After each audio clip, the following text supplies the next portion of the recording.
Hey everybody, welcome to another episode of Canadian Jail War Stories. Today, the episode is going to be on the Toronto jails and the surrounding areas like York Region and stuff like that, all the jails surrounding, um, like the super jails and whatnot. Penetang, Lindsay, Maplehurst are the three super jails. So that's what we're going to go over, the Toronto jails and the super jails in York Region and on the outskirts. So, this video has been asked of me a couple times. Also, I want to touch on it because a buddy of mine who also has a channel, I know he was wondering what it's all about, people talking about it, this, that, and the third. He was kind of confused because where he lives in Florida, yeah, of course, he's saying there's no such thing as a pod boss and that, and he's confused about the pod boss thing, because that's what this video is about, pod bosses, right? Okay, right off the bat though, in Toronto and wherever I've ever done time, we don't call them pod bosses, okay?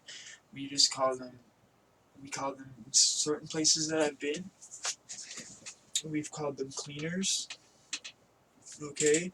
We've called them servers, okay?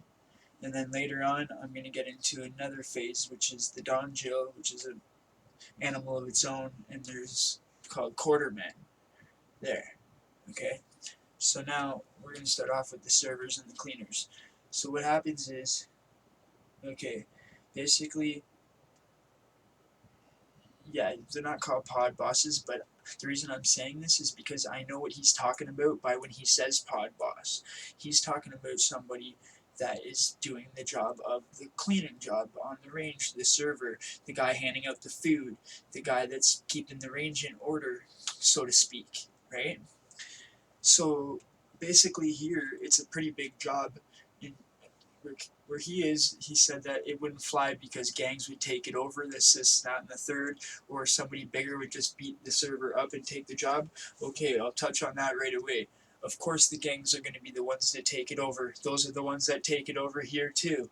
Okay, the pod boss 90% of the time is a gang member. Well, not a pod boss, I'm just going to say a cleaner, because that's what we call them, or a server. Okay, so I'm just going to go with cleaner.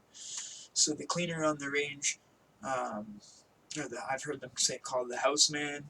You feel me? Um, okay, so basically what he does is, if we're all on lockdown, he hands out all the food into the hatches for us. Like the guards will bring the whole cart of meals, cold trays and hot trays. Now the server will come and he'll serve the meals through the hot trays. There's two of them, usually always cellies, right? Not 100% of the time cellies, but they like them to be cellies so they can just open up the one cell, leave that one cell open. Okay, so even when we're locked down, on lockdown, they'll still be out to serve us the food and whatnot. Depending on the situation, I've seen it where they get to stay out during the lockdown and they're out walking around on the phone, just the two of them, and everyone else is locked down. So there is benefits to it. Also, I know, at one point in Lindsay they were getting a certain amount of canteen every week for doing it on sentence side, and there was somewhere else they were getting canteen. But besides the fact, they get an extra meal, an extra cold tray, and an extra hot tray every single meal. So that adds up, especially guys that are hungry in jail and stuff like that, right? They can trade that extra hot tray if it's a chicken burger night, or like every meal, like what I've seen, not every single jail is like this, but a lot of them, they'll get extra cold tray and an extra hot tray. Like Maplehurst is like that. Um, the West was kind of stingy with the extras, but they did give extras, but not breakfast, lunch, and dinner like how the super jails do. The super jails is like straight on. You're getting your extra cold tray, your extra hot tray, and that's both servers. So both servers end up with like 4 cold trays, 4 hot trays. You know what I mean? So it's a lot. So it's just for food, for example. Now, on the other hand, for things that come in, okay, this is a really important topic too. Things that come in, you have to tell the server about. Okay? If you bring something in, you're gonna have to tell the server about it. If they find out you're fucking going behind people's backs and you're not telling the server about it, it's not gonna be pretty for you. It's better off just to tell the server about it. Be a man. It's like standing 10 toes down. If they want to fucking try to take it all, then you're gonna have to fucking stand 10 toes down and try to fucking get your shit back. Fight him. You know what I mean? Whatever. If he treats you like a bitch like that, fight him. Where 90% of the time, this is how it goes. When people come on range, they don't go straight to the servers. Okay, not technically like, oh, here, you're gonna hold it. The server's gonna be hanging on to it, or you know what I mean? I'm just saying the server now owns it. He might tell them to go flush it down the toilet. You know what I'm saying? He might do whatever he wishes to do. I'm just saying at that moment when people come on the block and they have something in the Toronto jails or in 90% of these places I've been in the super jails. Now, this is how it works. It'll go on your status. You feel me? Like, okay, if you come in with like say something like just an example, like an OZ and a Kinder egg of weed that's been compressed, because I've seen that. It's crazy.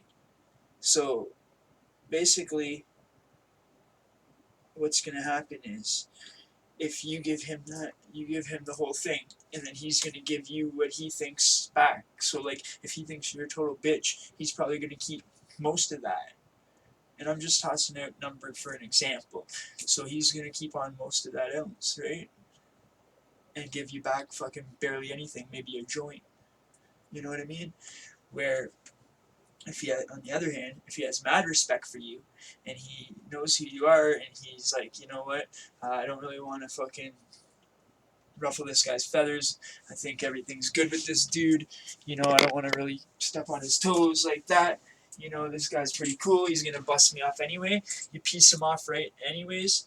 You feel me? And you won't have a problem. So like, it's kind of a weird way I'm explaining it, but they'll give it back to you if they respect you. Just put it that way. If you're in with the gang or you're in with the set, or even if they just respect you because you stand up for yourself, even someone like that's not in a gang, someone that's just a regular person, they could just be like wanting to stand up for themselves to get their food, whatever. You know what I mean? They're not a bitch. They're not a punk. They sit there and gamble all day, every day with them, whatever. You feel me? So it's just like basically what you want to do is you want to be really honest when you come on there. You don't want to go and try to hide it and then fucking go in your cell and then your cellie finds out that you do have something and you're trying to keep it hush hush and you think you're not going to tell no one and no one's going to know. And you think you're going to get away with that with 40 guys on here and no one's ever going to know that you have anything. Like, dude, unless you're going to be doing it at the privacy of your cell at nighttime, but that's pretty sticky, man. That's pretty sneaky, and you'd be fucking, if you're so, I've seen that before, and the cellie ends up telling the servers and stuff, telling it's not pretty, man. That's going to be a bloodbath. You know, they'll be going after that with the broomsticks and mops. Just put it that way. I'm not going to get into graphic details here, but because we're going to have a part 2 of this as well. Okay, because this is a lot to touch on in one video. So, okay, basically, pod boss, cleaner, server, quarterman. What is it? When you're locked up, they'll come around with a big jug of juice at Maplehurst, coffee in the morning. At the Hearst, I seen 3 actually one time. Because there was a lot of stuff that had to be done in the morning because we eat in the cells at the Hearst. So they always had to hand out the food in every meal at the Hearst. And so they needed 3. They deserved their extra meals there. And then they have to bring around this huge jug. They have to bring around spoons. They used to lock our freaking spoons to a thing and lock it and put it in the thing and wash it. You believe that? These little brown spoons. And then they'd wash them, bring them back, and you'd eat off the same spoons and it circulates through the jail, just like the trays. Oh god, I don't know, the spoons, and then they count them and then you lock them back on this thing with a key. The locked spoons, it's like so dumb, and then it gets sterilized. So, spoons. Yeah, I never used them. I'd always use my little white plastic one that you get when you come back from court. I'm not using that damn spoon. Crazy. Okay, as you guys see, minute break here. I'm gonna advertise something right now. Guys, I finally got the podcast area done, the podcast room. Okay, it's all nice set up. It still needs a couple loving touches, you know what I mean? Little, little finishing love. But we got it. Okay. Boom. We're here now. Okay. This is where we're at now, guys. Okay, and we got the podcast area. Yeah. We got a whole blank area over here, okay? Yeah, this is just for the office here, guys. That I'm going to try to make into an extra monitor. Okay? It's all groovy here. We got some drawers under there. You know, it's doing all right. We're doing all right. And it's its own little space back here. You know, own little space back here, so it's pretty sick. I like it. I think it's sick like that. So this is where we're going to be filming a lot of footage from now on. A lot of the videos and stuff like that will be coming from this area. I want to do up some stuff for you guys, like maybe a sub button pillow or a subscribe button pillow. That would be cool. If anyone wants to sew me one of those, stroking. I already have someone doing it. Okay, no, I'm serious though. Anybody wants to do anything nice like that, you don't have to donate. Any little thing, that shows you the love, spread the love. I don't want no negativity on this channel, man. I've had so much negativity in my life, man. I just don't have time for it no more, you feel me? It's like, you can't elevate when you're concentrating on negativity. And I want to elevate, so that's all I care about. I don't really care about nothing besides that. I just want to fucking build my subscribers with you guys, keep doing my YouTube, you know what I'm saying, and do my own thing, keep pushing, and there's no need to keep going back and forth on YouTube with anybody, you feel me? There's just no point. Nothing can get accomplished by that. We've all seen how that pans out, right? A year later and they're still same shit, right? So I'm not gonna get down that road.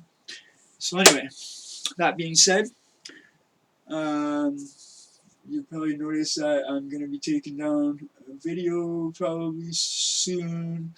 I'm not sure yet because dude hasn't got back to me. But yeah, I'm gonna be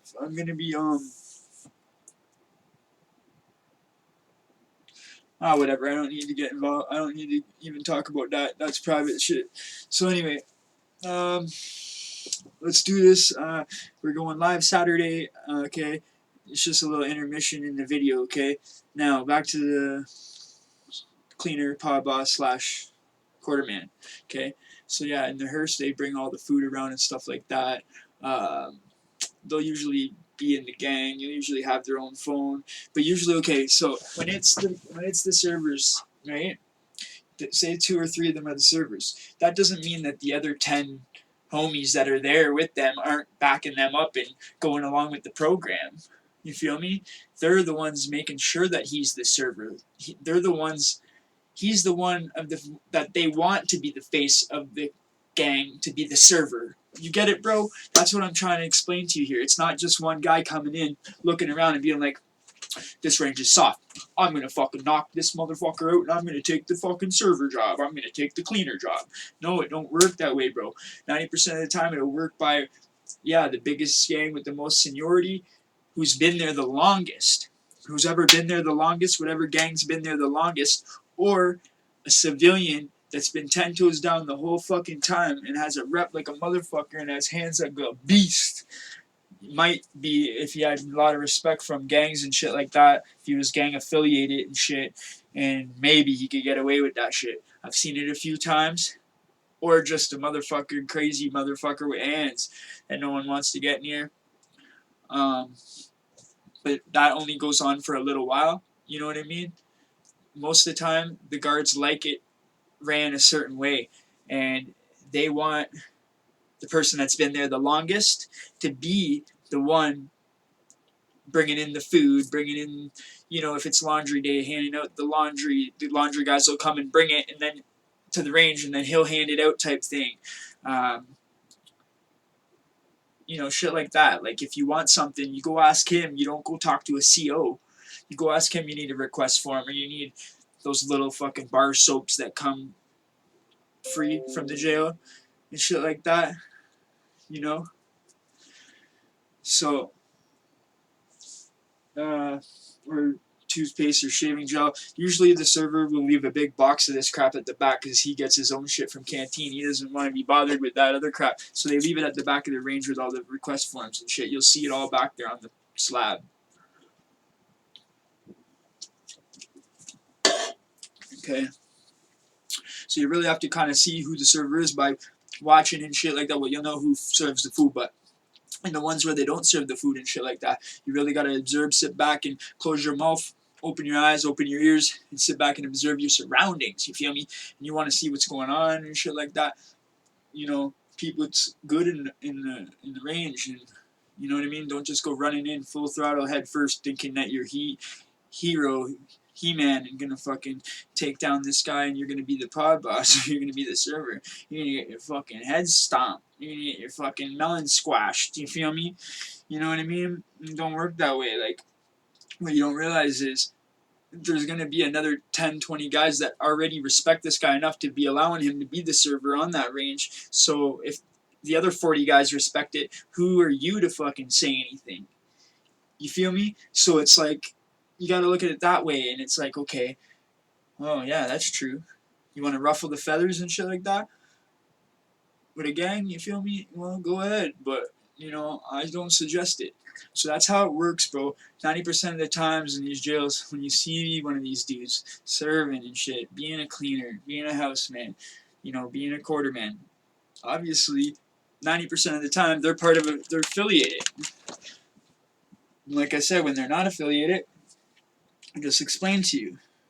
Like, if they're not actually in a gang, then they're gang affiliated. If they're not a full member, or if they're just gang affiliated, can mean anything. Family, you grew up with the people, or you're constantly with them in jail, not even for fucking 10 years, you know, anything like that. There's so many ways to be affiliated, but it's just, it's a loose term, you know what I mean? But just say the gang members and, yeah, the gang affiliated and stuff like that, and the people that stand 10 toes down all the way home, and you know who you are if you've done it a million times. You go, it doesn't matter how many times you've done it, you do it, and you'll always freaking be able to do it. But every range is different. No matter where you go, it's different. It's a different environment. It's a different range. You know, you could be good on one range, and then it could be your worst nightmare on another.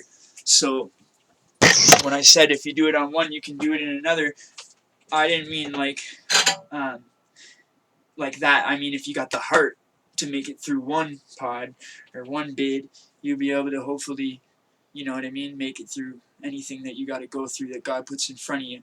And that being said, this is getting into 18 minutes, guys. I don't like my videos, the episodes to go too long, so we're going to make a part 2 of this video talking about how, because we just touched on a lot of the super jail stuff, and now we're going to touch on the Don jail and the West detention and a few other jails in the part 2, okay? So that way we can go over the rest of it, because I think we need a part 2 for this video for sure. What do you guys think? Talk about the quarterman situation, because there's like 4 or 6 people that stay out there. That's pretty nuts. So how do you call that, a pod boss or a cleaner or a server? I don't know, but it's all wrapped up into this wild tangled video that I got going on for you guys. Spin a web and find out maybe who I'm talking about. Spinning the spinner and find out who I'm speaking on. Maybe he follows me on Instagram, maybe he doesn't. I'm not going to say his name on here because I'm not looking for no clout. You feel me? But hopefully he watches this video. Hopefully it gets to him somehow, because I know he really wanted to figure out what this whole crap is about. And the next video will be shortly arriving on schedule. You feel me? Probably be next Wednesday, if not sooner. Alright? Easy. Because we can't have you guys knowing what next Wednesday's video is going to be, so we're just going to have to be an extra sneak in between video type thing. Alright? Alright, guys. Be good. We'll catch you in the next one, guys. You know I love you. Hit that sub, hit that like, share with a friend, and we'll be back here again. Alright? Let's keep making content and do something good in the world, man. Be positive.